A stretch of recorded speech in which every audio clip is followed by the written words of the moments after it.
Há quórum para a abertura da sessão, de acordo com o painel eletrônico, onde, invocando a proteção de Deus, declara aberta a mesma. E antes de passar a palavra ao deputado Zé Esmeraldo, como seguindo o rito, convido o delegado Danilo Baense para fazer a leitura do versículo da Bíblia e logo após Vossa Excelência, pela ordem, vai falar. Delegado Danilo Baense. Todos de pé, por gentileza.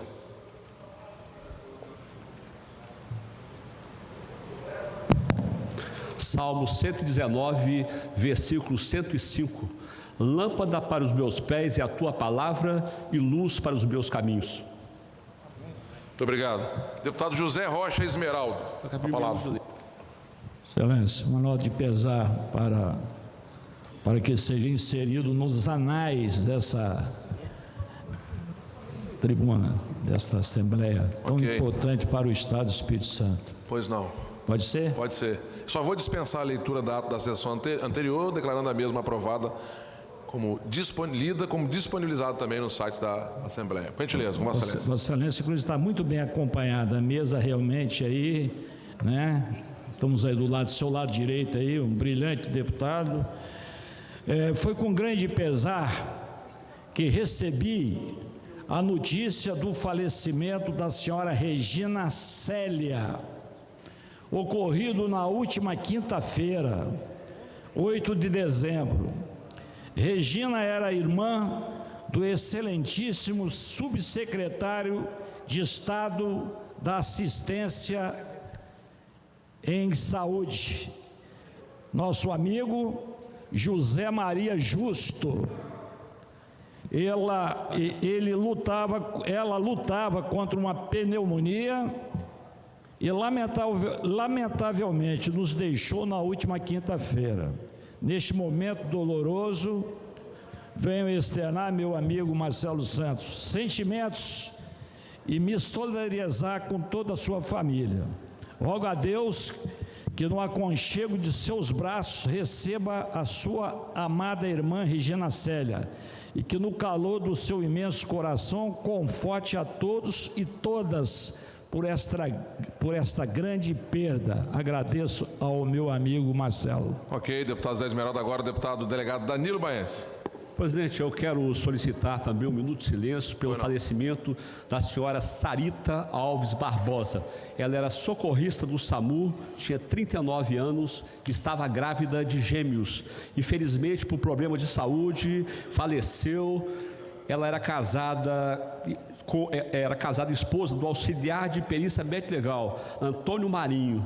Deixou uma filha de 5 anos de idade. Que Deus conforte aí todos os familiares, o esposo e demais parentes, também os amigos dessa senhora que faleceu tão jovem aí, perdendo também suas 2 crianças. Ok, então por solicitação dos deputados José Esmeraldo e delegado Danilo Baense, façamos então um minuto de silêncio, assim solicita a todos se coloquem em posição de respeito.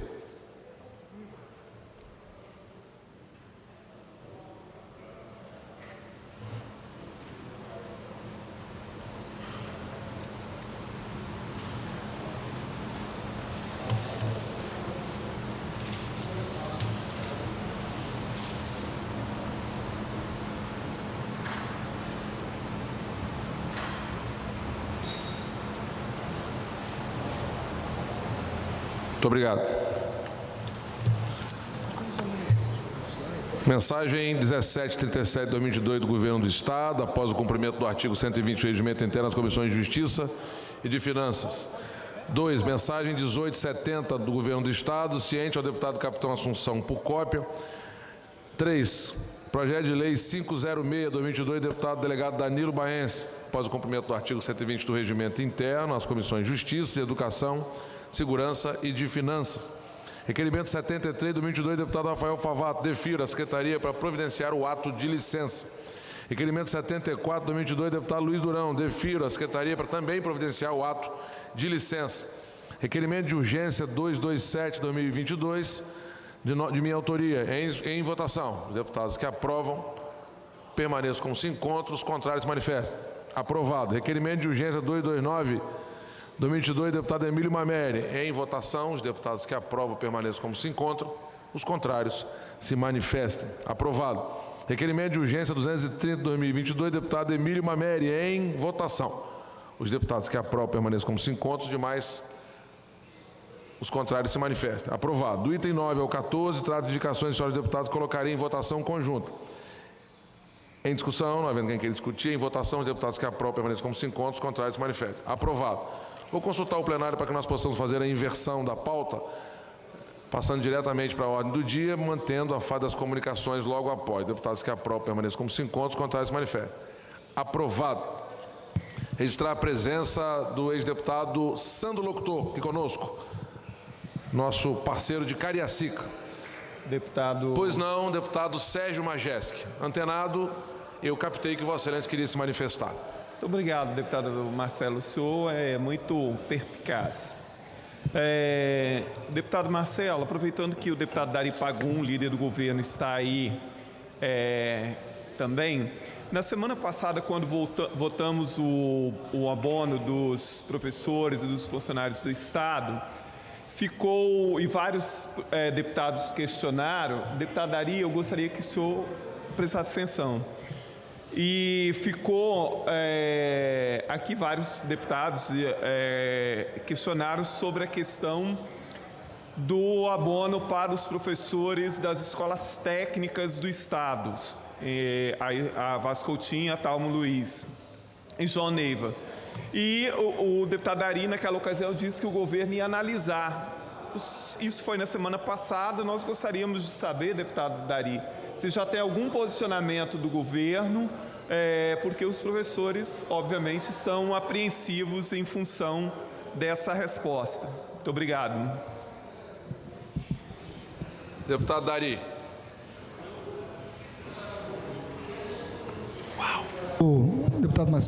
Presidente, deputado Marcelo Santos, eu entrei em contato com o governo, estamos esperando o estudo da CEGE para que o governador tome alguma posição.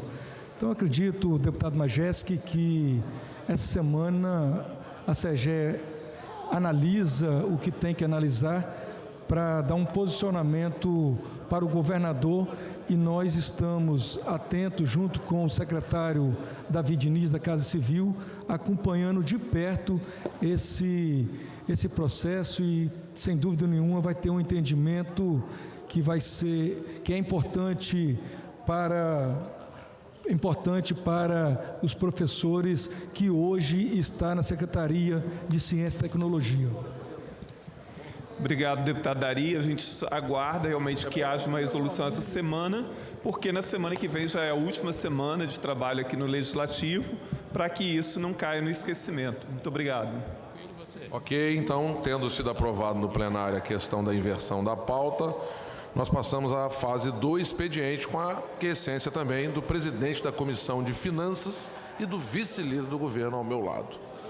Discussão única nos termos do artigo 66, parágrafo 6º da Constituição Estadual, de veto total ao projeto de lei 474 de minha autoria. Como eu sou autor, eu vou pedir ao que está ao meu lado aqui, com a aquiescência também do deputado Hércules, que o deputado Marco Garcia possa assumir a presidência para que nós possamos aqui votarmos o veto encaminhado pelo governo. Nesse momento, oficialmente, eu passo a presidência para o deputado Marco Garcia.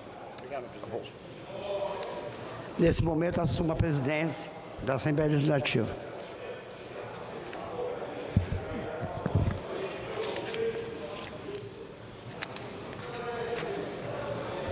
Ordem do dia. Primeiro projeto em discussão única nos termos do artigo 66, artigo 6 da Constituição Estadual, do veto total ao projeto de lei 474/2022, de autoria do excelentíssimo senhor deputado Marcelo Santos, que altera a redação dos artigos 2º, 10º e 14 da Lei número 10.474, de 22 de dezembro de 2015, que dispõe sobre a regularização fundiária específicas para os imóveis localizados nas áreas conhecidas como Fazenda Itaenhagá, publicado no Ares Digital do dia 24/10/2022, mensagem de veto 45/2022, publicado na Área Digital do dia 11/11/2022. Convoco nesse instante a Comissão de Justiça para oferecer o parecer oral à matéria. Ô, Dari, vamos segurar, hein? Vou pedir prazo. Pedir prazo regimental. É regimental. Mantido o prazo regimental. Mantido o prazo regimental do relator na Comissão de Justiça, na forma do artigo 66, parágrafo 6º da Constituição Estadual. Ficam sobrestadas as demais matérias constantes da pauta.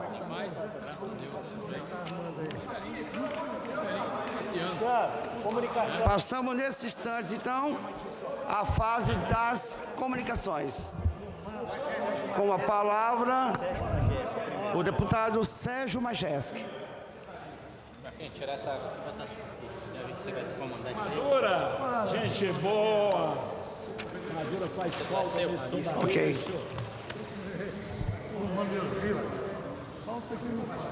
estou arrumando meus livros lá em casa, meu escritório. Aí vira assumiu sobre José Batista.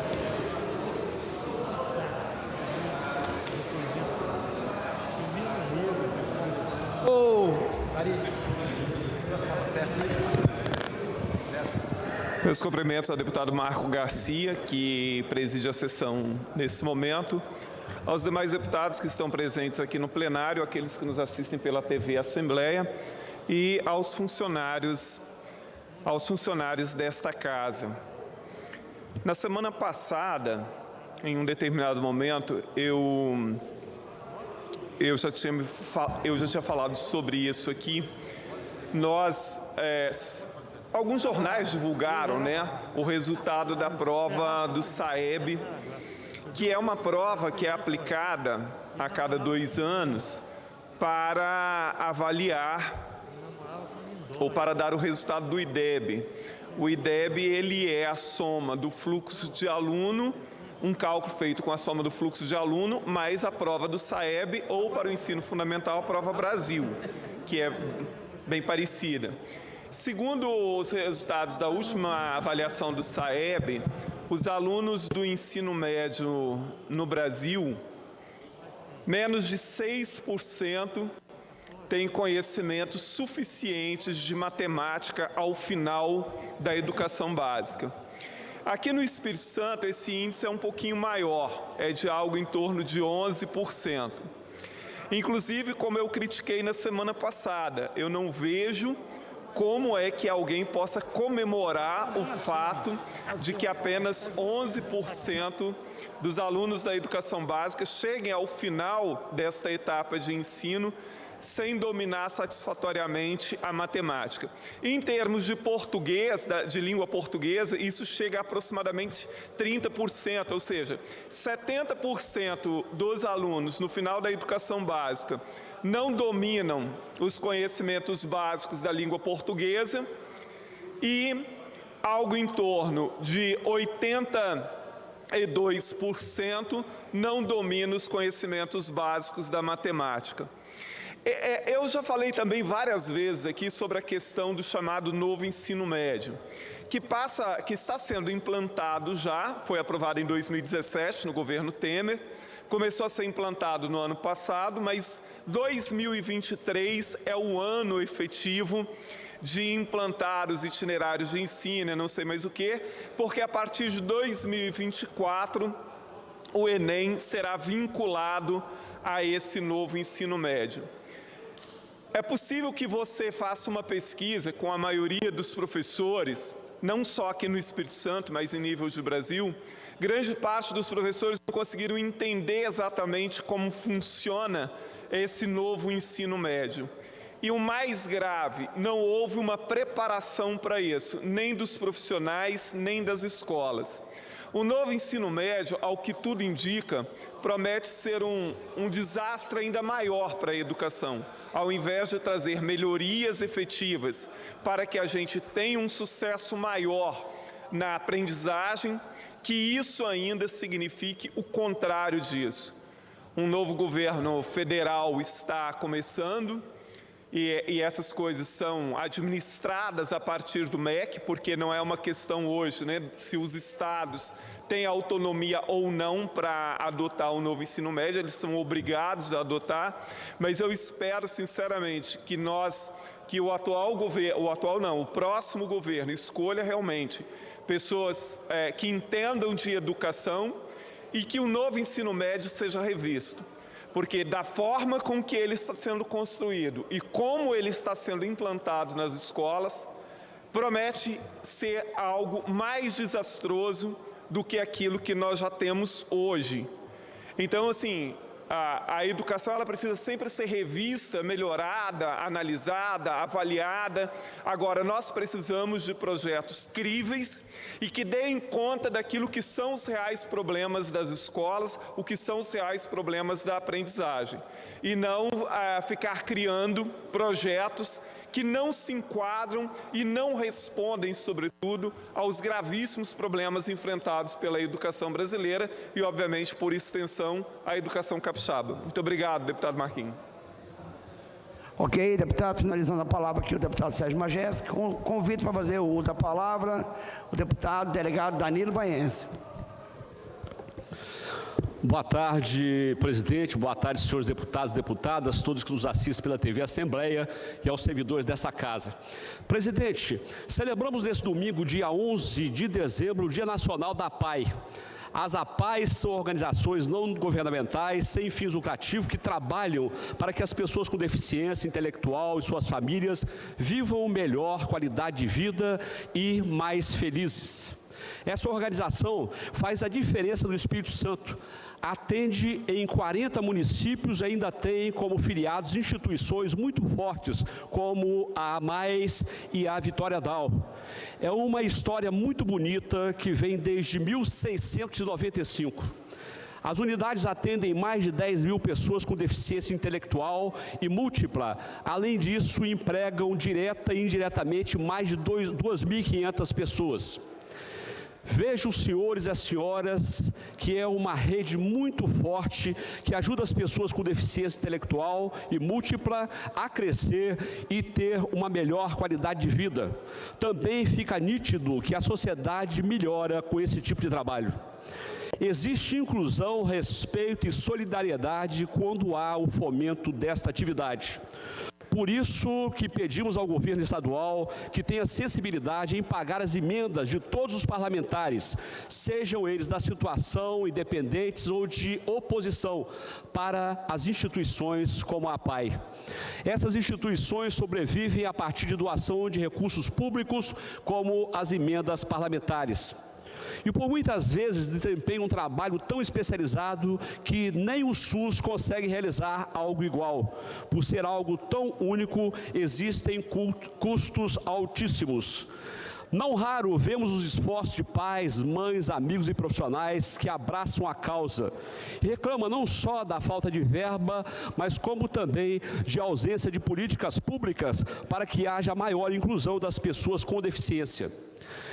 Ter mais respeito, seja com destinação de verbas e promoção de inclusão, é o caminho para que tenhamos uma sociedade muito melhor. E não podemos deixar instituições como a APAE, a Pestalozzi, por exemplo, ficarem em situação complicada. Elas merecem todas as nossas ajudas e os nossos esforços.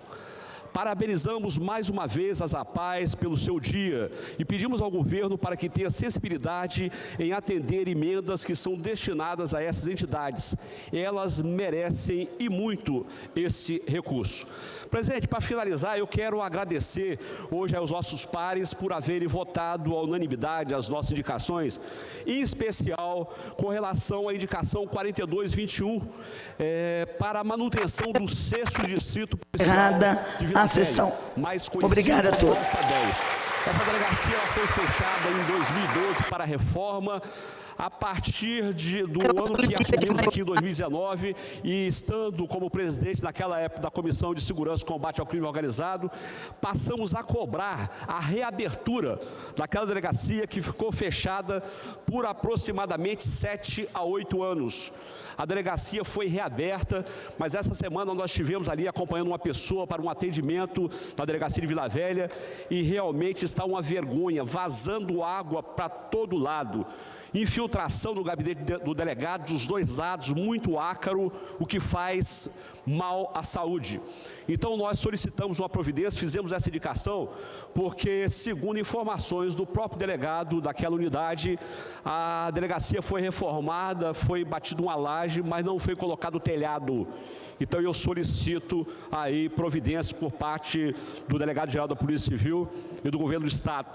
E para finalizar, presidente, mais uma vez cobramos aqui urgência com relação à apuração na morte do perito Celso Marvila, que ocorreu dia 3 de agosto. Muito obrigado, presidente. Finalizando a fala aqui na fala das comunicações, o delegado, deputado Danilo Baense. Então convido agora aqui para fazer uso da fala o deputado Marco Mansur. Convido o deputado Ari Pagung. Eu estou vendo também aqui no virtual. Convido o deputado doutor Hércules. Vamos tomar um café, rapaz. Professora Cássia, não é isso? De Aracruz.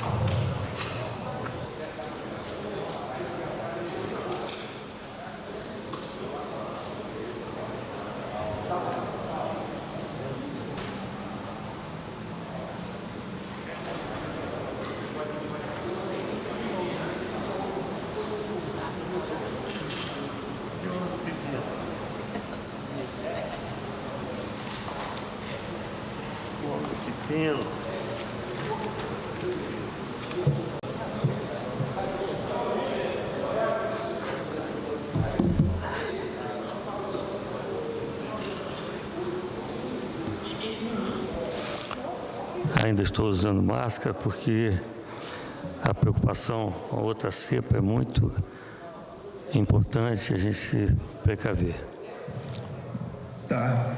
Dando boa tarde agora para a comunidade surda, especialmente para Gisele Fonte, que está transmitindo a nossa sessão, e revezando com Daniela Gumieiro, são as duas meninas que estão falando para a comunidade surda.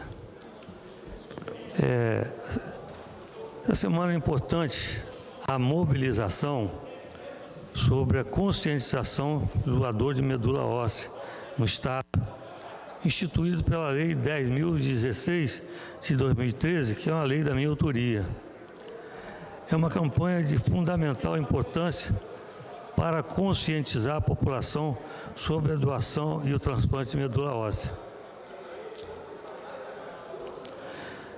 Doar é simples e pode ser a diferença entre a vida e a morte para os pacientes que aguardam pela oportunidade de fazer o procedimento, ou seja, o transplante de medula óssea.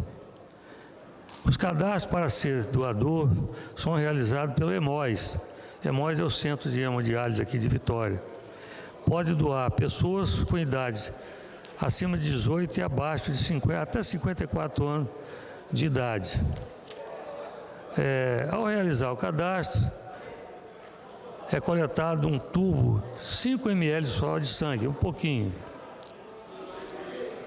Realmente hoje está difícil de falar.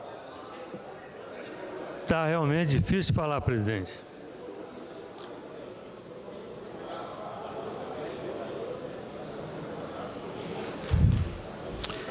Eu vou falar mais baixo, que eu estou atrapalhando os outros, então eu vou falar mais baixo. É preciso também preencher a ficha de cadastro corretamente com o nome da mãe, RG, CPF e endereço, que serão colocados no banco de dados do Registro Nacional de Doadores Voluntários de Medula Óssea, REDOME. Com o resultado do exame, o antígeno leucocitário humano poderá ser identificado uma pessoa que esteja precisando de medula óssea. Assim como doação de sangue é um ato de solidariedade humana, de amor ao próximo, e de medula óssea é a mesma coisa. E não tem dificuldade nenhuma. Você vai doar um pouquinho de sangue, 5 ml só de sangue, esse sangue vai ser enviado ao cadastro nacional para que possa encontrar alguma pessoa compatível. Lembrar também que é um doador ou 4 para 100 mil pessoas. Então, a dificuldade é muito grande, por isso que existe um cadastro nacional nesse sentido. E essa lei da nossa autoria também estabelece esse movimento e mostrar à população a importância da doação de sangue para cadastro de medula óssea. Mais uma vez, mando um abraço aqui para a comunidade surda, agora mais uma vez para a Gisele Fontes, que está transmitindo a nossa sessão. Daqui a pouco ela vai revezar com a Daniela Gumiero. Lembrar que esse trabalho é um trabalho importante do nosso presidente Érico Musso com relação à inclusão, para que as pessoas da comunidade surda possam saber o que nós estamos falando aqui. E além da saúde, eu devo dizer também inclusão, inclusão e inclusão. Parabéns, presidente Érico Musso.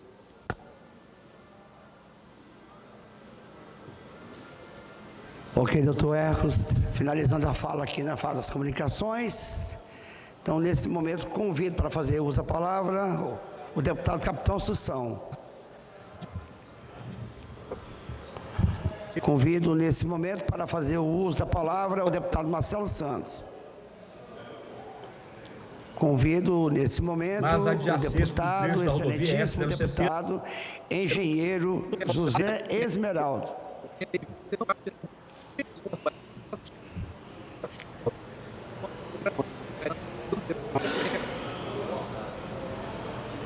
Então, somente a Praça do Pedágio, situada na popular aqui, presidente, eu vou aqui para as conclusões. Senhor presidente, senhores deputados e deputadas, público que nos assiste através da TV Assembleia, por meio do canal digital aberto 3.2, internautas do site da Assembleia e do canal do YouTube. Boa tarde. Hoje vou me pronunciar sobre o projeto de lei 394/2022, de minha autoria, que dispõe sobre a instalação obrigatória de dispositivos de segurança nas piscinas residenciais ou coletivas no Estado do Espírito Santo. Tendo em vista que estamos no mês de dezembro, quando se inicia a estação do verão, interna e externa da estação propícia para o aumento do uso de piscinas pelas nossas crianças, adolescentes e a população em geral. É urgente e extremamente necessário que seja averiguado se os dispositivos de segurança nas piscinas residenciais estão instalados adequadamente para evitar acidentes como os que temos presenciado recentemente aqui em nosso estado, como o caso da professora Fernanda Arruda, que só se soltou dos dispositivos depois que o sistema de bombeamento foi desligado pelos funcionários do local. A professora de natação Fernanda Arruda ficou com graves hematomas após ser sugada por um ralo na piscina, onde dá aulas em um condomínio de Vitória. Outro episódio sobre este grave problema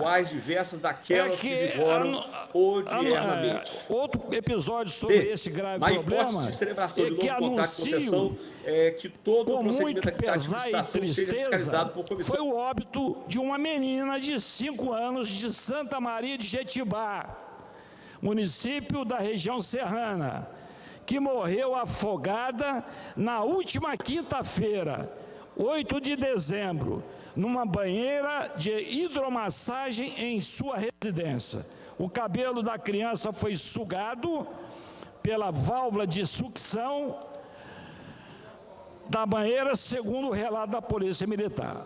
Segundo a ABNT, o sistema da piscina deve contar com 2 ralos anti-sucção interligados entre si.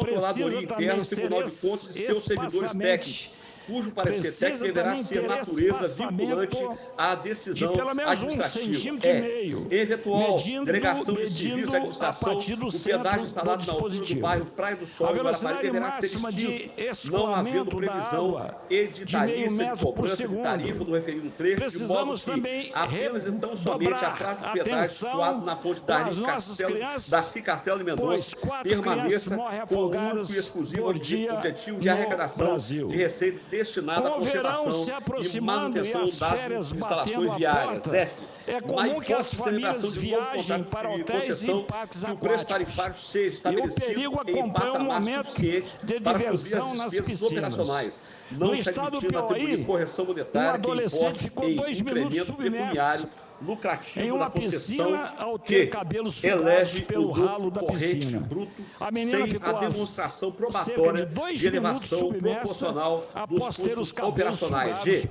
pelo Na ralo hipótese de da celebração de piscina, novo contrato de repetindo. concessão, que O haja susto previsão aconteceu editalícia no quando sentido ela de que mergulhou parte da e receita ficou anual com a arrecadada cabeça pela presa exploração debaixo da d'água, atividade comercial conforme seja vamos revertida em apresentar favor no vídeo do a Parque seguir. Estadual Paulo César Vinha Cadê o e vídeo? Parque Municipal de Jacarenema, que se situa nas adjacências do trecho. Tem as amigas, tem os amigos, tem o churrasquinho, tem banho de piscina e essa serve para você, serve de alerta para você que está acompanhando a gente nesse momento no balanço geral.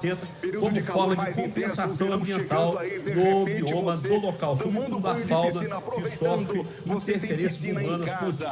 Essa imagem é para chamar a sua atenção. Imagine, estão ali no churrasquinho. Estão no churrasco, as duas amigas na piscina, de repente o pai percebe o que está acontecendo. Adolescente de 13 anos, no momento de descontração com a amiga, ela acabou tendo o cabelo sugado pelo ralo da piscina. Pelo ralo da piscina. Que se situa nas E o adjacências pessoal do vai trecho da tirar rodovia da tomada. S060. Porque tem um equipamento, né? Tem um Deixa eu só equipamento concluir aqui, que excelência. faz com que essa água fique ali borbulhando. Tem um equipamento que A faz boa a notícia filtragem da água. Nas é que, tendo em adjacências do vista a trecho da rodovia relevância S060. e a tamanha responsabilidade social expressada no projeto de lei de minha autoria, é que a Procuradoria Legislativa desta Casa de Leis, com profissionais, Paulo César Vinha, procuradores e Parque Municipal de da Jacarenema, mais alta que se situa competência, nas concedeu adjacências do trecho parecer da pela rodovia S060, nas constitucionalidade e adjacências do legalidade. trecho da rodovia Estamos com S060. muita expectativa que a matéria apresentada por este deputado seja aprovada e torne-se lei, cumprindo com o nosso papel e dever de legislar em prol da população Espírito Nas Santense. adjacências do Agradeço trecho da ao rodovia amigo S060 como forma de presidindo a compensação sessão ambiental do pelo bioma do tempo. local, Eu sobretudo só da queria fauna aqui, que sofre finalizando, interferências aqui não humanas tem mais. contínuas em Presidente, presidente, não tem mais aqui as pessoas que ficam, que eu queria mostrar aqui, me parece que... Cadê o pessoal daqui, ó? Não tem mais gente. Que a gente, eu quero mostrar aqui, ó. Beleza, então. Está do lado aí, presidente. Pode começar, deputado. Que a hora que o senhor quiser Estou mostrar. aqui, ó, tô mostrando aqui, ó. E mostrando aqui também, ó. Está à disposição do senhor. Pois é, a cama, essa aqui mesmo, você quer que eu bote onde? Ali sempre tinha alguém. Por que não tem alguém? Vamos começar então, Miguel. É automático? Pode começar. Ah, vocês automatizaram tudo, né? Ah, tô sabendo. Vocês automatizaram tudo. Nem tudo automatizado dá certo, né? Você sabe disso, né, deputado? Tome por base Vou esse ficar nosso quieto relatório, aqui. essas Vou sugestões ficar aqui quieto, da não nossa falar comissão, nada. né, Por porque enquanto. realmente o valor... Estou falando aqui, rapaz. Eu falo aqui, falo no Obrigado. com o Exército, a Marinha, a Aeronáutica, que eu tenho conversa comigo. Valeu, Miguel. Não. Obrigado, Comigo deputado. 2 mais 2 igual a 4, acabou. Obrigado, senhor, deputado. Abraço. Fala aí, deputado. fala Abraço. baixinho. Não vou mostrar mais nada, não. Já mostrei o que tinha que mostrar. Ok, deputado, finalizando a fala, então, aqui na fase das comunicações, deputado José Esmeraldo. Próximo inscrito aqui, o deputado Luiz Durão.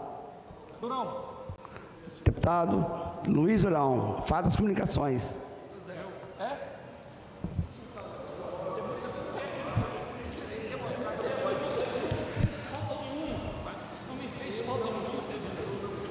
Quem veio aqui muito, você sabe o que aconteceu.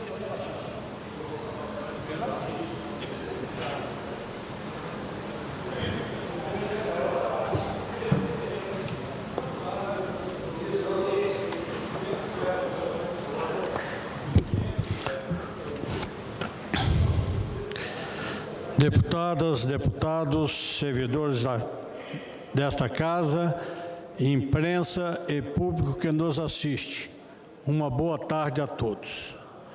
As chuvas que vêm caindo nos últimos dias no Espírito Santo deixaram 4.000 pessoas fora de suas casas e um rastro de destruição em várias cidades, e em Linhares não foi diferente. Quem vive nos distritos de Regência, Povoação, Pontal do Ipiranga, sofreu perdas irreparáveis. Os bens adquiridos durante uma vida inteira de trabalho foram levados pelas chuvas. Lavouras perdidas, pasto que virou mar, com gado morrendo sem ter o que comer. Muita gente ainda está com dificuldades de locomoção, já que em algumas áreas a água não baixou totalmente e muitas famílias seguem desalojadas. E nem deu tempo de as famílias se recuperarem. A chuva voltou a cair fortemente no final de semana. Castigou a comunidade de Baixo Quartel. É muito triste ver famílias inteiras desesperadas e impotentes diante desse evento climático. Sei que o governo do Estado está trabalhando para reverter esses danos com a maior brevidade possível. E aproveito para pedir ao governador Renato Casagrande que olhe com bastante carinho por Linhares. Muitas famílias perderam tudo e ainda há previsão de novas chuvas até a próxima quinta-feira. Então, precisamos que essas ações sejam intensificadas na nossa região. Aproveito para parabenizar os profissionais que vêm atuando de forma brilhante na nossa defesa civil, os nossos queridos bombeiros militares, a Guarda Civil e também a Polícia Militar e a Polícia Civil, que sempre estão prontos para ajudar. Vocês são verdadeiros heróis na proteção da vida e merecem todo o nosso carinho e gratidão. O meu muito obrigado, presidente.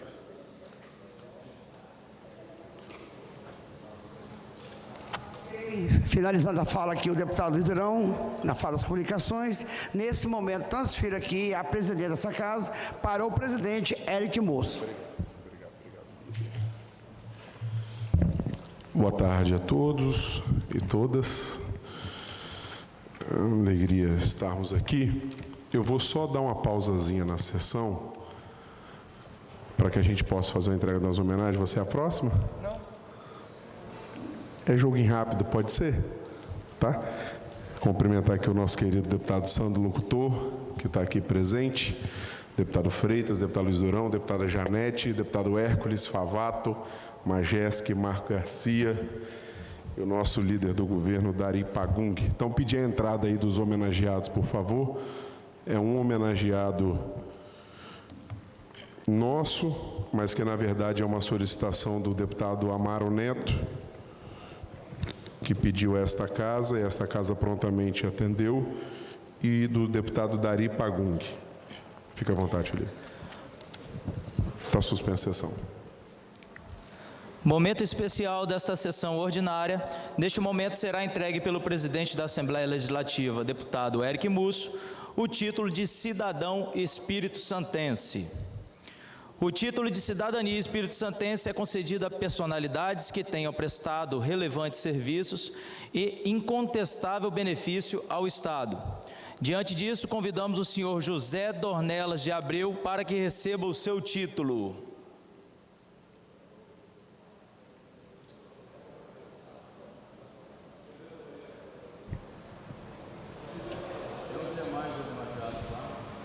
Eu acho que está chegando ali agora e depois... Senhor José Dornelas, José por favor. Dornelas, por favor, fazer frente aqui conosco. Nossos militares aí quiserem se assentar, daqui a pouco nós vamos chamá-lo. Fiquem à vontade aí, a casa é de vocês. José Dornelas de Abreu, natural de Santa Margarida, Minas Gerais, e atualmente residente no município de Guarapari, Espírito Santo. Em sua vasta carreira como empreendedor, destacam-se as passagens: sócio-diretor da Porto Participações S.A., sócio-diretor da Assiste Participações e Investimentos S.A., diretor executivo do Plano Em Vida Assistencial Limitada e do Plano Mais Saúde Limitada, diretor executivo da Rede Drogaria Em Vida Limitada. Plano Assistencial Em Vida atua em cerca de 15 municípios no estado do Espírito Santo. Atualmente realiza atendimento a cerca de 45 mil pessoas, entre associados e dependentes, com seus planos assistenciais. A geração de emprego e renda é uma característica forte do grupo, liderado pelo senhor José Dornelas de Abreu, que atualmente conta com cerca de 300 colaboradores diretos e mais 450 colaboradores indiretos, sendo que somente no estado do Espírito Santo gera de forma direta e indireta cerca de 185 mil empregos. A esposa do senhor José Dornelas, a filha, a nora, o filho, a nora e o assessor do deputado Amaro Neto, por favor, aqui em cima, para este momento das fotos.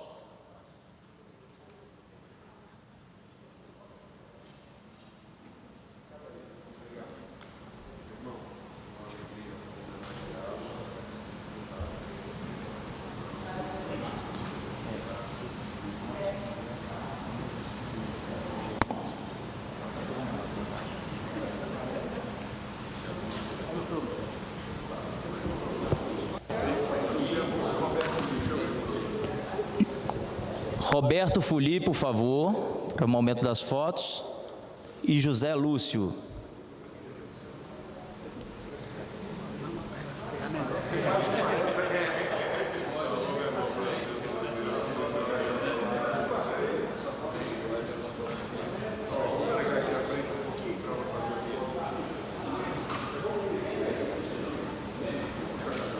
Vai fazer lá, vai fazer lá.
Dando continuidade a este momento solene, neste momento será entregue pelo deputado proponente Dari Pagung certificados em homenagem aos relevantes trabalhos prestados à população capixaba pela equipe da Força Tática do 2º Batalhão da Polícia Militar do Estado do Espírito Santo.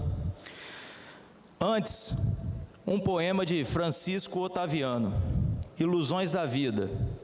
Quem passou pela vida em branca nuvem e em plácido repouso adormeceu. Quem não sentiu o frio da desgraça. Quem passou pela vida e não sofreu. Foi espectro do homem, foi espectro de homem, não foi homem. Só passou pela vida, não viveu. São com essas palavras que reconhecemos os esforços diurnos dos militares da Força Tática do 2º Batalhão, que lograram destaque em nossa sociedade capixaba, trazendo significativa diminuição dos gráficos de violência sobre esta sociedade. Diante disso, nós vamos chamando um por um, tá, deputado? Tá? Pode chamar todos já presentes? Então, convidamos aqui, está aqui na frente, o 2º Sargento Márcio Gonçalves, por favor. Também convidamos o Cabo Humberto Calegari Efigem. É convidado o soldado Wanderson Silva Cândido.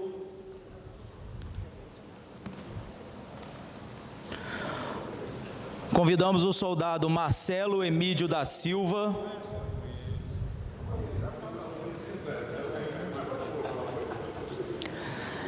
É convidado o soldado Georges Antônio Batista Oliveira.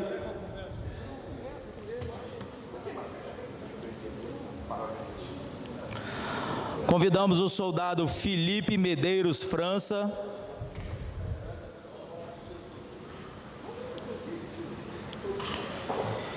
E convidamos também o soldado Flávio Barbosa Fernandes.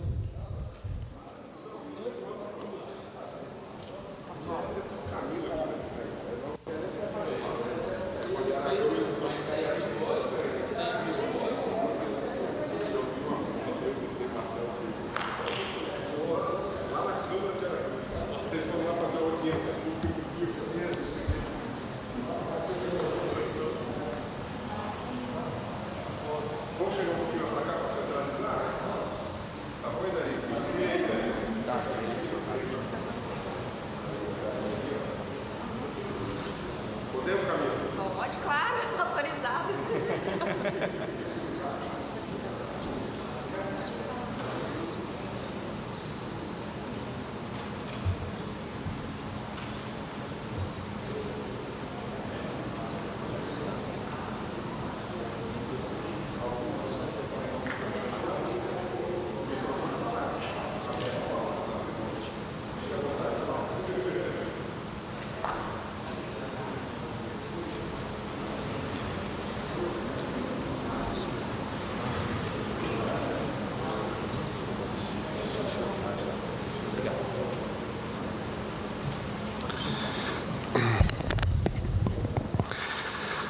Senhoras e senhores, boa tarde. É com imensa satisfação que eu compareço a essa casa e agradeço pela oportunidade, pelo convite feito, pelo reconhecimento dos trabalhos que nós executamos ao longo do ano. E, em nome dos meus colegas aqui, também queria externar que alguns dos nossos companheiros não puderam vir, porque alguns estão em cursos de especialidades da Polícia Militar e por isso não puderam fazer corpo conosco. Desde já eu agradeço ao deputado Dari Pagung, pessoa pela qual eu cumprimento os demais parlamentares, as pessoas que aqui nos privilegiam com a sua presença. E falando sobre um pouco do nosso trabalho, nós operamos no 2º Batalhão, que se encontra no município de Nova Venécia, e o que nos causou grande felicidade foi saber que o município da central da região noroeste foi um dos municípios que fez um declínio imenso no gráfico dos números que mais incomodam esse Estado, que são criminalidade, furtos, roubos, nessas questões de segurança pública. Diante desse fato, a Força Tática do 2º Batalhão se destacou porque nós conseguimos fazer o que é fora da média. Nós conseguimos fazer o que é diferenciado. E hoje eu me sinto muito feliz, a minha tropa se sente feliz pelo reconhecimento feito por essa casa. Muito obrigado. Obrigado, sargento. Tenho a felicidade de propor essa solenidade em homenagem a todos da tropa de Nova Venécia. Levo meu abraço ao comandante Dalcol. O primeiro semestre deste ano, 2022, registrou um dado muito positivo para o nosso Estado. Foi registrado o menor número de assassinatos em 26 anos. Os números mostram uma redução de 14,8% em relação ao ano passado, de acordo com a Secretaria de Estado de Segurança Pública, com 81 casos a menos, e o menor número desde o primeiro semestre de 1996. É importante reconhecer e destacar os profissionais que estão na ponta, se dedicando pela nossa segurança, como um dos batalhões mais produtivos neste sentido. Homenagearmos aqui o 2º Batalhão de Nova Venécia, nas pessoas do sargento Márcio, cabo Efgen, é isso? Efgen? Soldado George, soldado Medeiros, soldado Barbosa, soldado Emídio e soldado Cândido. Quero, em nome de toda a população capixaba e do nosso governo do Estado, agradecer por empenho de todos vocês, não só os que estão aqui, mas também os outros que o sargento Márcio acabou de pronunciar ali da tribuna, pelo esforço e pela dedicação. Esta que é uma profissão de entrega e muita responsabilidade, deve ser reconhecida e homenageada sempre. Então, queria aqui agradecer e dizer que nós, representantes da sociedade capixaba, aqui 30 deputados e deputadas que trabalham dia a dia em prol da sociedade capixaba, discutindo os projetos importantes, e nós temos que agradecer à Polícia Militar pelo esforço, pela dedicação no dia a dia, em todos os municípios do nosso Estado do Espírito Santo. Muito obrigado.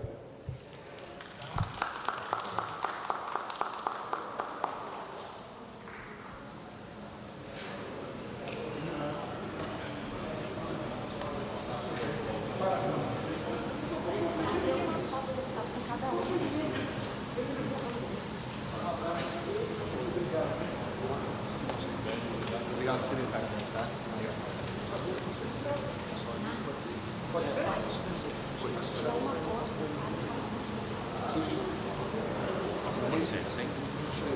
Tudo bem? Está querendo fazer um de cada um?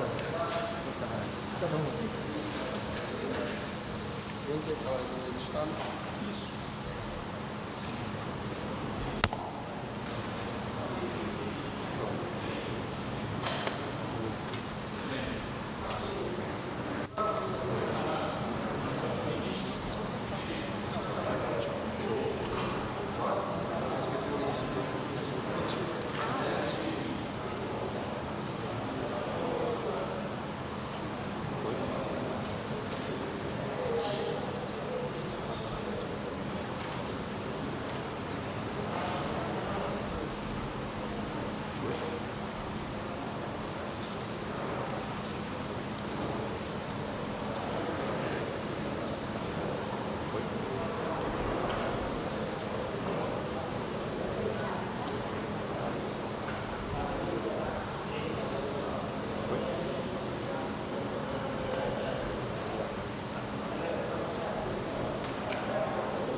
Ok, gente, tendo finalizado aqui as homenagens, vou reabrir aqui os trabalhos na Assembleia Legislativa. E retornando aqui, então, na fala das comunicações, finalizando a fala aqui, o último inscrito, o deputado Freitas. Desculpa, aqui antes era o deputado Marcos Madureira. Freitas declinou. Deputado Teodorico Ferraço. Deputado Bruno Lamas. Deputado Torino Marques. Deputada Janete Sá. Finalizando aqui, então, a fase das comunicações.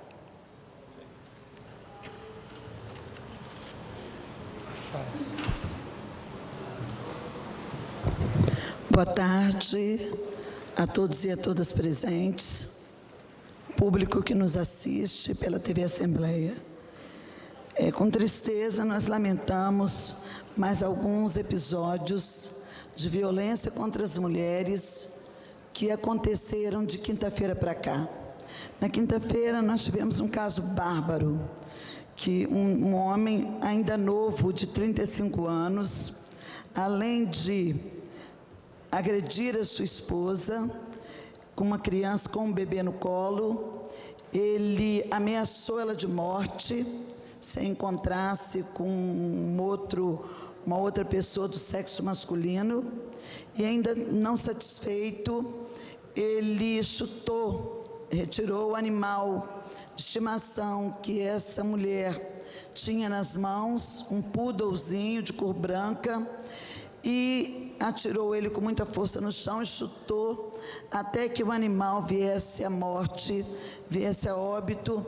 Foi socorrido rapidamente numa clínica veterinária, mas acabou não conseguindo resistir à brutalidade deste agressor, cujo nome é Odílio Silva de Souza. Gravem esse nome, porque agressor de mulher, agressor de animais, quem maltrata animais e agride mulher, precisa ser lembrado pela sociedade. Ele é de Jardim Limoeiro, ele é um operário e, infelizmente, ele cometeu esse ato vergonhoso e repudiado por todos nós, tomado por um acesso de ciúme e de ódio, que precisa acabar em nossa sociedade, onde as relações podem ser resolvidas pela via do diálogo. O outro caso, também muito grave, foi no sábado, dia 10, onde uma mulher foi morta pelo ex-companheiro no bairro Jundiá, em Pinheiros, e a vítima, Rita de Cássia Moreira, de 46 anos, foi agredido com golpes de arma branca e não resistiu às complicações dos ferimentos. O ex-companheiro da vítima foi detido e confessou que agrediu a vítima por não aceitar o relacionamento. Ele acabou levando a vítima a óbito, ele acabou encurralando essa mulher na entrada do local de trabalho. Quando ela abria o portão, ele desferiu vários golpes contra ela, até que levasse essa mulher à morte. O que a gente lamenta e que consternou a população de Pinheiros, uma cidade de gente boa, de gente guerreira, de gente trabalhadora, que não está acostumada com esse tipo de violência, se viu nessa situação triste e lamentável, que chocou a cidade e que ocorreu no bairro Jundiá. Também tivemos um outro caso, no sábado, onde nós identificamos que houve um incêndio em uma casa no distrito de Aracuí, em Castelo. Esse caso chamou a atenção porque os vizinhos não conheciam as pessoas que estavam morando na casa há apenas uma semana. E depois de contido o acidente, o incêndio, o corpo de bombeiro localizou os corpos. São 4 corpos, uma pessoa não identificada, um homem, uma criança e uma adolescente todos do sexo feminino.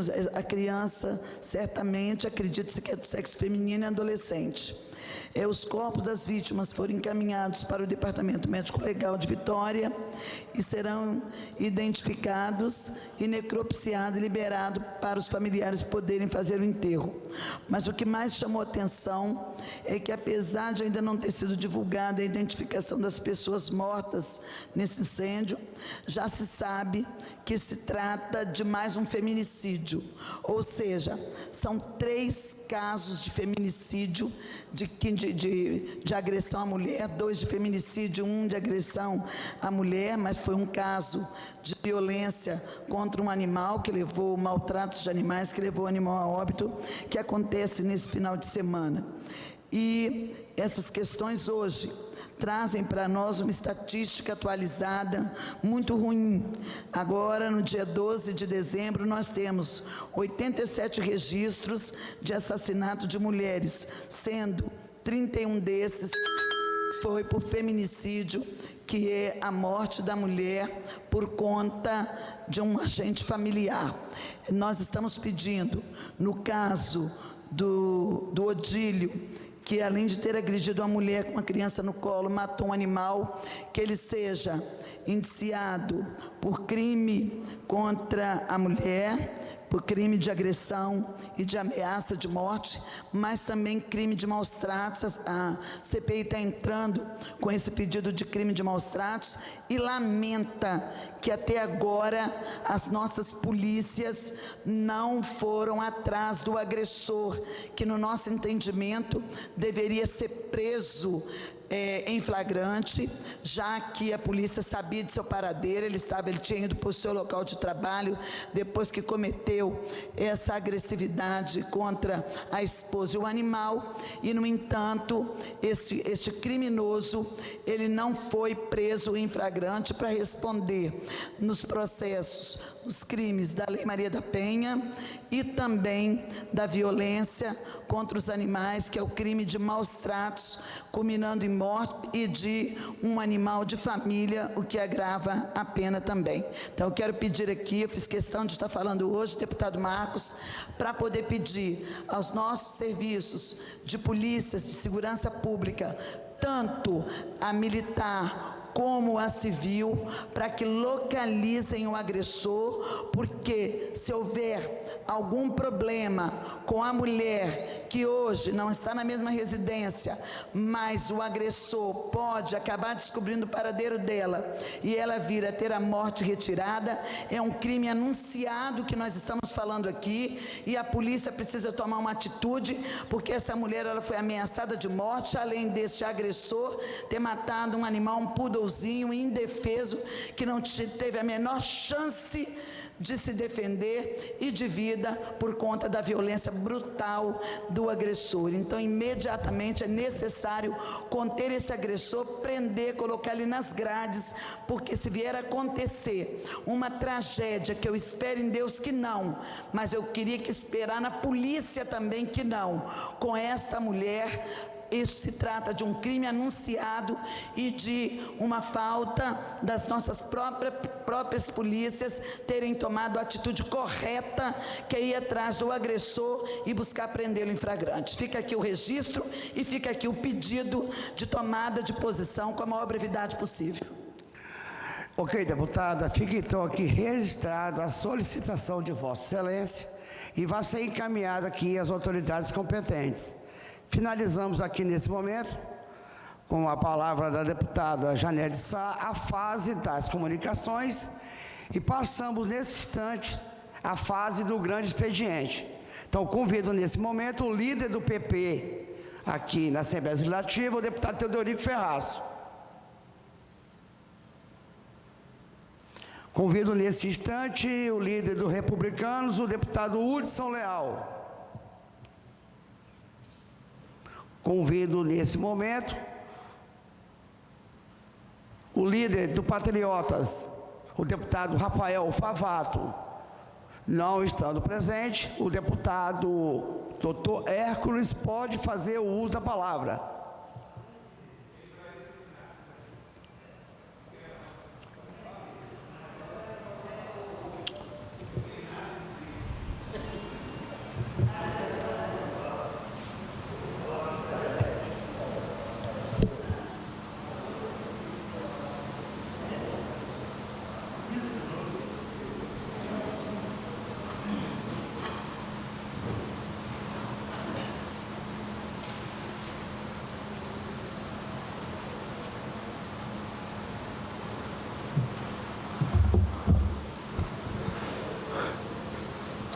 Senhor presidente, deputado querido Marcos Garcia, eu abraço a todos em nome do presidente e abraço também a Gisele Fontes, que nesse momento está transmitindo a nossa fala para a comunidade surda, e vai revezar com a Daniela Gumieiro daqui a pouco.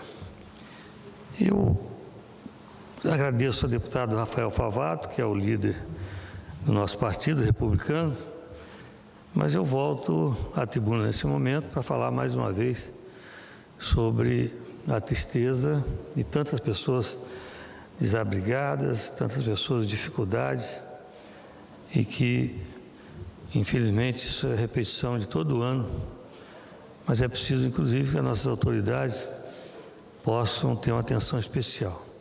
Com certeza, passou na nossa Comissão de Saúde, aprovamos lá o plano de saneamento básico para a Prefeitura de Vila Velha, e também nós aprovamos todo esse recurso que está sendo passado do governo do Estado para o município de Vila Velha.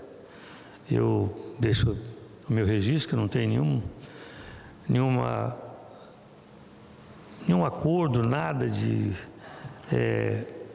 a favor do prefeito de Vila Velha, do prefeito, mas da prefeitura, do povo de Vila Velha, com certeza eu tenho esse compromisso, mesmo porque eu tenho sido quase toda eleição o deputado mais votado de Vila Velha, e eu agradeço o carinho do povo de Vila Velha. Mas é preciso que o governo aproveite esse momento. Peço até ao secretário de Agricultura que ele possa dar uma olhada, resgatar o programa de ontem do Globo Rural, da TV Gazeta e TV Globo, quando fala na mata ciliar. O que acontece com a mata ciliar? Por que nossos rios, especialmente daqui no Espírito Santo, você passa ali no Rio Santa Maria, quem vai pela estrada do contorno, você entra aqui em Carapina para sair lá em Cariacica. O rio está assoreado, o Rio Santa Maria. E não existe cumprimento da lei. Cadê a mata ciliar? Isso é lei, isso é obrigado. Os órgãos oficiais têm que exigir disso, exigir dos municípios essa providência. E está todo mundo de braço cruzado. Nossas autoridades assistindo esse alagamento, as pessoas muito pobres ficando mais pobres, perdendo o seu colchão, sua geladeira, o seu fogão, enfim. É um absurdo isso. E que realmente o assoreamento do rio, com certeza, é falta de mata ciliar. Além da poluição que a gente vê, quando eu estive lá em São Paulinho do Aracê, ainda Carlinhos Borboleta era o prefeito de Domingo Martins, estivemos lá vendo, começa em São Paulinho do Aracê, primeiro nascente do Rio Jucu, começa a poluição.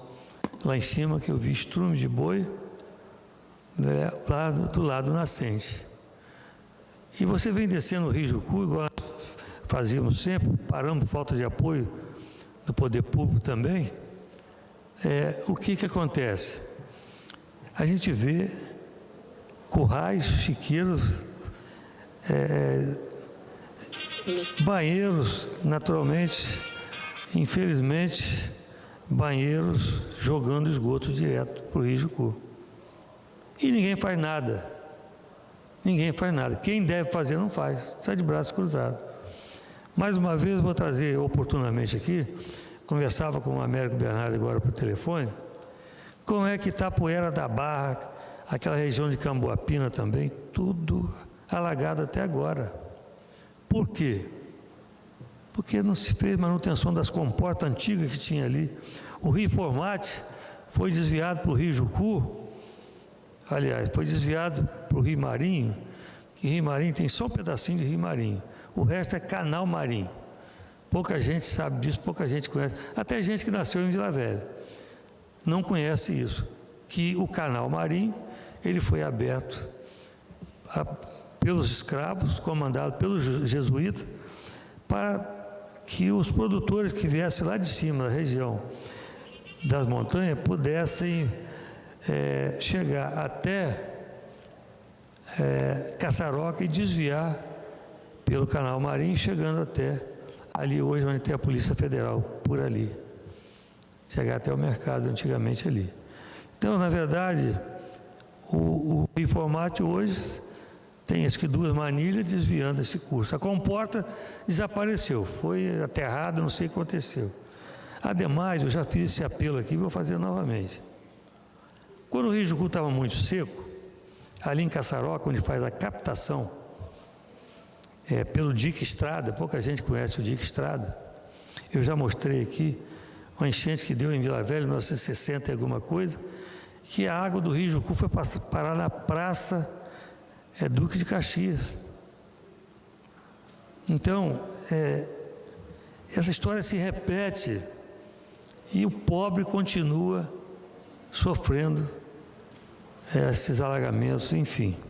Muito bem. Então, o Rio Jucu seco, puseram uma opção de saco de areia para fazer a contenção do rio, para que a água pudesse retornar até a bomba, que faz a captação, Caçaroca, e faz o tratamento da água. Acontece o seguinte, o rio encheu. Se você olhar de frente para o mar, você vai ver do lado esquerdo o Dique Estrada. Não tem como alagar, porque a água passa por fora da barragem de saco de areia e logo à frente o rio toma seu curso natural. Mas do lado direito, o que acontece? Alaga tudo, Tapoeira da Barra, a região 5. Pobre coitado daquele pessoal que mora na região 5, ali onde fica alagado. Então é preciso que a CESAM, vou falar novamente com o meu amigo Cael, para dar uma olhada nisso. Ele é um profissional competente, sério, eu vou cobrar isso. É preciso que olhe e que faça uma revisão nessas comportas. Não podemos continuar assistindo esse alagamento dessa forma. A gente sabe que choveu muito fora da média, a gente sabe, mas quando não choveu isso também, acontecia a mesma coisa. Então é preciso que a gente olhe isso. E mais uma vez cobrar aqui a barragem do Imigrante. A barragem do Imigrante. A água está indo mais uma vez, toda embora. Vai para o mar, vai embora. Daqui os tempos está todo mundo rezando para mandar água. Para São Pedro mandar chuva outra vez. E diz que é São Pedro que manda chuva, né? Tem essa história. Então, eu vou continuar falando isso aqui, já falei, o Kleber da coluna plenária da tribuna até publicou aquela brincadeira que eu fiz, igual aquele menino, não esqueça a minha Calói. Cadê a minha Calói? Cadê a minha barragem? O Magéstico é uma parte, Magéstico? O deputado Magéstico, nosso professor, vai fazer uma parte. É um prazer muito grande. O senhor lembrou aí da propaganda da Calói, mas as novas gerações não lembram mais dessa propaganda. Assim, só seria bom o senhor explicar por que da Academia Calói. É uma propaganda. Obrigado, professor, obrigado. Tinha um menino que ele queria ganhar no Natal uma bicicleta e a marca mais famosa da época era a Calói. Então o menino, em todo lugar, ele botava um bilhetinho, ele pedia, não esqueça a minha Calói, esqueça a minha Calói, botava um aviso aqui e acabou ganhando a Calói. Pois não, Magésica? Na época existiam 2 marcas de bicicleta famosas, Monarch e Calói, né? Na verdade, assim, a mais desejada, na verdade, era a Monarch, né?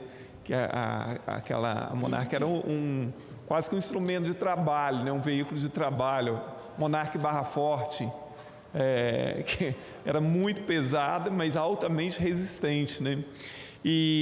Mas eu me lembro muito dessa propaganda, doutor Hércules, porque nessa época eu era criança ainda. Eu também. Aham. Tá bom, então. E aí as crianças, inspiradas na propaganda desse garoto que colocava os bilhetinhos para os pais em tudo quanto é lugar, no espelho, na cozinha, não sei aonde e tal, as crianças aproveitaram, se inspiraram naquilo para fazer a mesma coisa, mas com os presentes que elas queriam ganhar, né? Então, no meu caso, por exemplo, eu coloquei vários bilhetinhos para os meus pais, não esqueça do meu ferrorama. Obrigado, professor. Isso, na verdade, isso não é hora da saudade, não. Mas é bom a gente lembrar também que a melhor bicicleta que tinha, mais forte, mais robusta, era a bicicleta Hércules. A melhor marca que tinha. Não estou jogando confete para cima, não, mas eu tenho que fazer esse registro. Então, na verdade, é isso que nós estamos pedindo mais uma vez, a barragem do migrante, que não é possível a gente assistir de braço cruzado, mais uma vez, esse montão, desculpa o termo, de água indo embora, mar afora, sem que a gente faça alguma coisa. Eu devolvo a palavra a Vossa Excelência, presidente, mais uma vez, agradecendo ao nosso líder, Rafael Favato, pelo tempo que me destinou.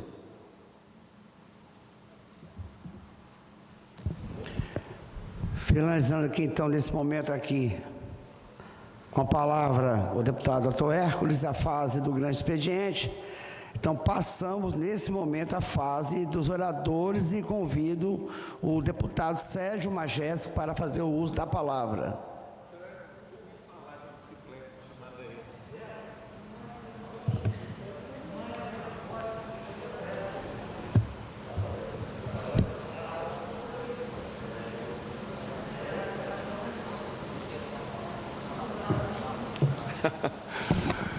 Meus cumprimentos, deputado Marco Garcia, que preside a sessão nesse momento, ao deputado Hércules, aos funcionários dessa casa e aqueles que nos assistem pela TV Assembleia.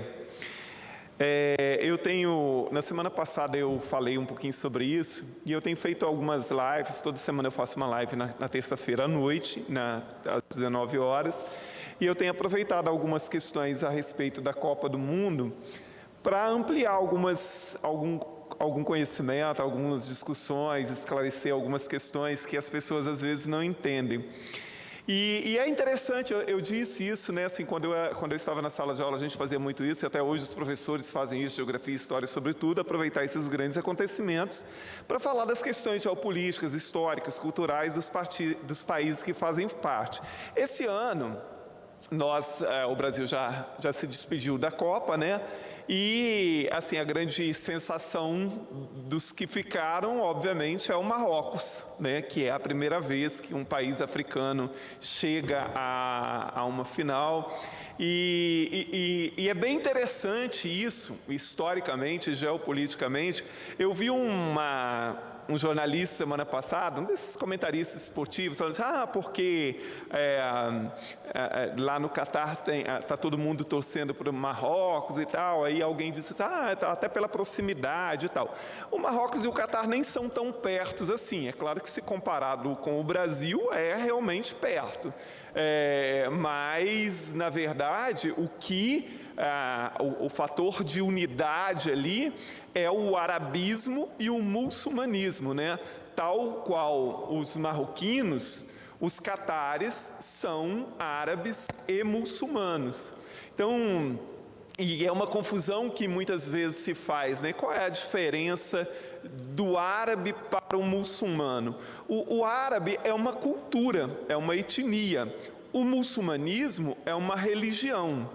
Então, todos os países árabes são majoritariamente muçulmanos, mas nem todos os países muçulmanos são árabes. O maior país muçulmano do mundo é a Indonésia, que não é um país árabe. Outro grande exemplo de um país muito importante do mundo muçulmano é o Irã. O Irã é um país muçulmano, mas o Irã não é árabe. A maior parte da população iraniana é persa. Esses são dois grandes exemplos de países muçulmanos não árabes. Agora, o muçulmanismo está muito ligado à questão árabe porque ele nasceu na Península Arábica. Então, é óbvio que quando ocorreu a expansão muçulmana, que chegou até a Península Ibérica, né, até a Espanha, até Portugal, os muçulmanos dominaram por muitos anos, né, a Espanha e Portugal, inclusive, só que não impuseram a sua religião nesses países, né? Porque por onde deu a expansão árabe, em grande parte, o muçulmanismo fincou raízes ali. Agora, é curioso que a expansão árabe e muçulmana na Península Ibérica, ela deixou algumas culturas na língua portuguesa, né? Nós temos palavras da língua portuguesa que, na verdade, são de origem árabe, né? Alface, por exemplo, alicate, são exemplos de palavras de origem árabe que foram depois assimiladas ao vocabulário português. Mas então, assim, o arabismo, né, ele está muito realmente ligado ao muçulmanismo. Agora, nem todos os países muçulmanos são árabes. Eu esqueci de mencionar um outro país muçulmano muito importante que não é árabe, a Turquia, né? A Turquia é um país, inclusive, considerado um país estratégico geopoliticamente, é um país majoritariamente muçulmano, mas turcos, não são árabes, né? Como os iranianos, são muçulmanos, mas não são árabes. Os indonésios são muçulmanos, mas não são árabes. E existem países que têm um percentual que não parece grande, mas é um contingente muito grande de muçulmanos. Por exemplo, a Índia tem, né, que é um país que é o segundo mais populoso do mundo, com mais de 1 bilhão e 300 milhões de habitantes. A Índia, obviamente, a maior parte da sua população é hindu, mas aproximadamente 12% dessa população é muçulmana, o que faz da Índia um dos países de maior população muçulmana do mundo, embora majoritariamente não seja um país muçulmano, obviamente, né? A maioria absoluta da população indiana é hindu. Uma outra coisa que chama atenção é que o Marrocos, muita gente começa a falar sobre isso, né? Algumas pessoas têm puxado sobre isso, que o Marrocos enfrentará a França na semifinal. E Marrocos foi uma das colônias francesas na África, tal como a Argélia e a Tunísia. Estiveram sob o domínio francês por muito tempo. E é claro que às vezes as pessoas falam assim, mas também, por exemplo, e se fosse Portugal e Brasil, por exemplo? Brasil também foi. Só que a independência do Brasil se deu muito lá atrás, então assim, é uma outra história e tal. O Marrocos não. O Marrocos tornou-se oficialmente independente da França a partir de 1956. Foi ontem isso, praticamente, né? Assim, foi depois da Segunda Guerra Mundial.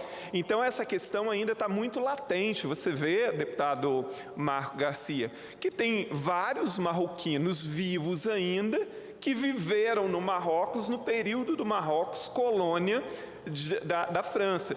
E, ao contrário do que se imagina, nenhum país imperialista foi bonzinho, né? Então não teve colonizador bom, nem inglês, nem francês, nem português, nem coisa nenhuma. E esses países estiveram submetidos sobre o jugo francês, então, até a metade do século XX. E é curioso que um dos maiores acontecimentos da história da humanidade foi a Revolução Francesa, em 1789, muito tempo antes da independência das colônias francesas na guerra e na África. E aí, assim, todo mundo conhece, né, o lema que ficou mais conhecido da Revolução Francesa, né? Igualdade, liberdade e fraternidade. E aí, isso em 1789, né? Mas era igualdade e liberdade para quem? Né? Porque para os países que eram colônia não havia liberdade, nem igualdade, nem fraternidade, coisa nenhuma, né? E nem para uma parte dos franceses também, né? Depois, obviamente, com o tempo, a política evoluiu e as coisas mudaram. Então, por isso é tão latente ainda essa questão assim de tantos países. É óbvio que uma grande parte dos países árabes estão torcendo para o Marrocos, dos países muçulmanos também, mas naqueles que foram colônias da França, esse sentimento é muito maior. Muito provavelmente a Argélia amanhã, né, vai estar toda torcendo, né, que ali ocorreram guerras sangrentas, né, conflitos sangrentos pela independência, porque a Argélia também foi colônia francesa. Então é interessante a gente notar o quanto tem de história por trás dessas questões, né? Então, o confronto de amanhã entre o Marrocos e a França, para além do fato de que é uma surpresa que o Marrocos tenha chegado, né, até até uma semifinal, a primeira vez que uma seleção africana chega a isso, né? É a primeira vez que um país árabe muçulmano também, porque assim, nós é que talvez estamos um pouquinho distantes, nós não entendemos muito bem essa ligação do arabismo e do muçulmanismo, né? O quanto esses países têm uma ligação. Então também é a primeira vez que um país árabe muçulmano chega à condição de semifinalista ali.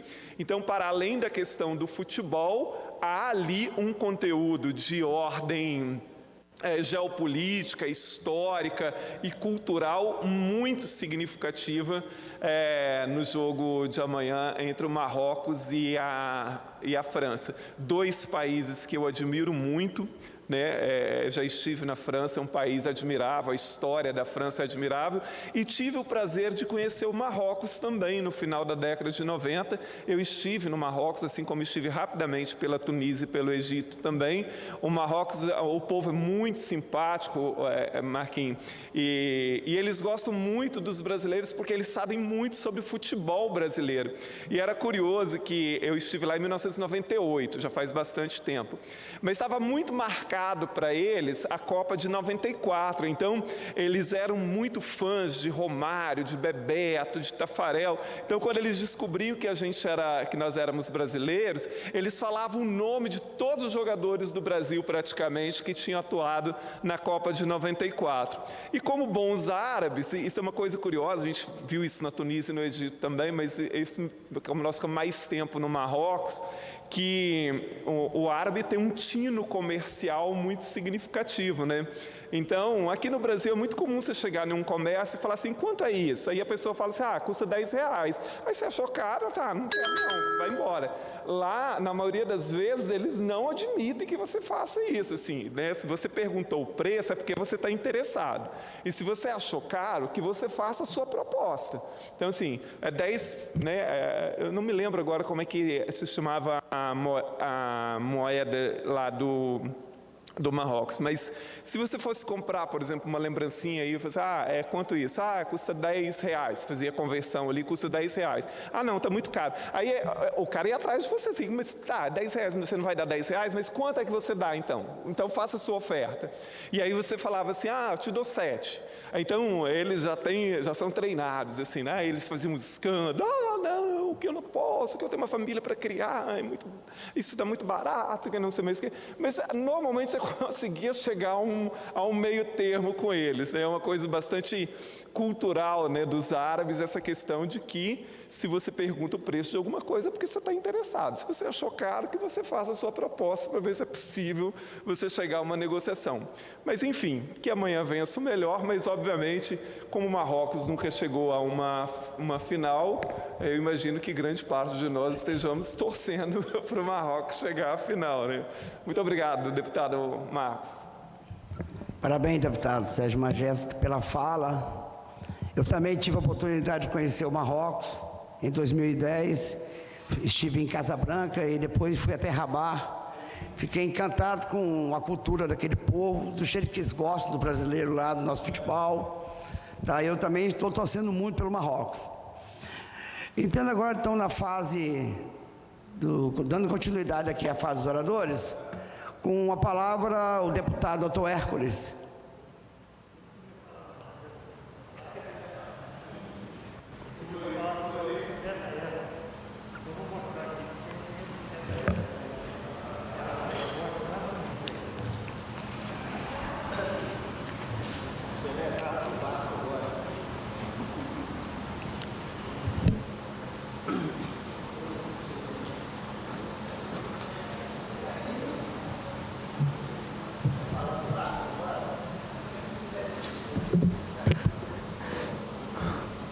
Senhor presidente, deputado Marco Garcia, me dirijo também ao deputado Sérgio Majestic, nosso professor, acabou de dar uma aula para nós aqui, e eu venho aqui para falar sobre a bicicleta Hércules. A bicicleta Hércules tem aqui, eu estou com o modelo aqui, não sei se a TV vai poder dar um close, um take, aliás, aqui. Tem até a bicicleta, professor, com farol. E o farol naquele tempo, na roça, por exemplo, Eu tinha bicicleta, tinha que andar de noite na roça, e o farol era tocado com um aparelhozinho que chama dínamo, que era colocado no pneu da bicicleta, e quanto mais a gente corria, mais a claridade, o farol clareava. Então eu me lembro, eu trabalhava na fábrica de tecido de Cachoeiro, tinha 14 anos, e saía lá do Zumbi, onde eu nasci, no bairro Zumbi, 4 horas da manhã, de noite, e pedalava até a fábrica de tecido, numa bicicleta com farol, tocado pelo dínamo, para que a gente pudesse ver o caminho. Então está aqui a bicicleta Hércules. É a mais forte bicicleta que já teve nesse país. As outras todas vieram copiar a bicicleta Hércules, mas também é aqui de bicicleta Hércules, modelo 1937. Eu não era nem nascido ainda, 1937.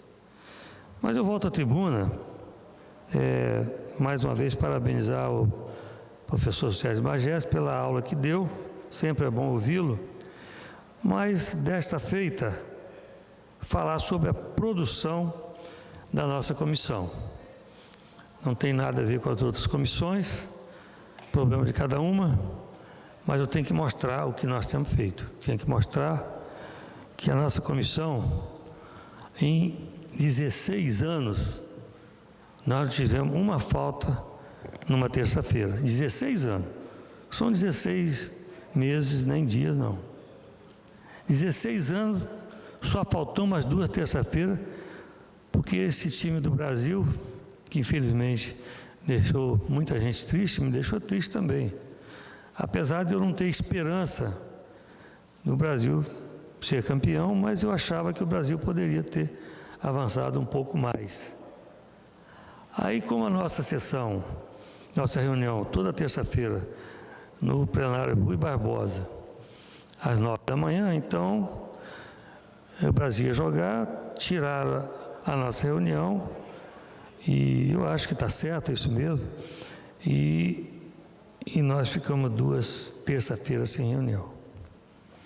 Mas então eu vou mostrar aqui a produção das comissões, porque nós temos, os projetos estão parados? Não, os projetos estão sendo votados, estão em andamento, porque nós votamos aqui no plenário, em regime de urgência. Mas lá no auditório, onde que as comissões deveriam reunir, são poucas que reuniram. Eu sei que tem gente com raiva de mim. Faça então o que nós estamos fazendo. Faça o que a Comissão de Saúde está fazendo e depois fica com raiva. Então vamos lá. Comissão de Agricultura fez 4 reuniões durante o ano. Comissão de Assistência Social, 1. Comissão de Cidadania, meia dúzia. Ciência e Tecnologia, 1 reunião. Cooperativismo, 7. Cultura, meia dúzia. Defesa do Consumidor, 5. Educação, 5. Finanças, 10. Justiça, 13. E todos os projetos têm que passar na Comissão de Justiça. Tem passado, mas aqui no plenário. Proteção da Criança, 16. Segurança, 8. Turismo, 2. Tem uma aqui que não fez nenhuma, não vou falar não. Mas Comissão de Saúde. Comissão de Saúde, 52 reuniões. 52 reuniões. Que foi assim, foram assim, 38 reuniões ordinárias, lá no Rui Barbosa, plenário Rui Barbosa, 14 extraordinárias, 3 prestações de conta dos 3 quadrimestres desse ano. Não pôde ser a 4ª, porque só no final do ano que vai encerrar o exercício. Audiência pública, 4. Audiência pública, 4. Total do nosso trabalho. Eu, doutor Emílio e o deputado Luciano Machado, e a nossa assessoria, o nosso gabinete, os procuradores, enfim, todos que participam da nossa reunião, igual nós estaremos lá amanhã, com certeza com Carlos Aju também presente. 52 reuniões. Meus amigos, 52 reuniões. Fizemos muita coisa? Nada, fizemos pouco. Porque a saúde precisa mais atenção. É preciso mais atenção, é preciso que haja um entrosamento. Um dos melhores secretários que nós já tivemos aqui no Estado, Tadeu Marino, está hoje novamente na Secretaria de Saúde. Muito bom, sério, competente, domina a matéria, o assunto, a pasta. Eu cobrava aqui com o doutor Inês aqui, o seguinte, a fila está muito grande com relação à consulta. A gente sabe que a consulta não é da responsabilidade do município, mas existe um acordo que o município tem que passar essas consultas para o especialista, para o Estado. Esse caminho está sendo interrompido. Não quero botar culpa em ninguém. Eu só quero dizer que o usuário não tem culpa. O cidadão não tem culpa. O cidadão não pode continuar esperando, bota o nome para uma consulta, esperar 2 anos. Tem gente que morreu esperando a consulta. Eu lembro, mais uma vez, não estou criticando nem o governo do Estado, nem o município, os municípios, mas eu estou criticando que não falta esses entes sentarem à mesa e fazer um atendimento melhor para a população. Sabe, eu tive uma prestação de conta aqui, presidente Marco Garcia, na penúltima sexta-feira, não veio um representante do município, não veio ninguém dos municípios para ouvir o queixume da população. Nós queixamos também, tem uma senhora que falou ali, cirurgia bariátrica, 4 anos de espera. 4 anos de espera. Não é cirurgia plástica para enfeite, não.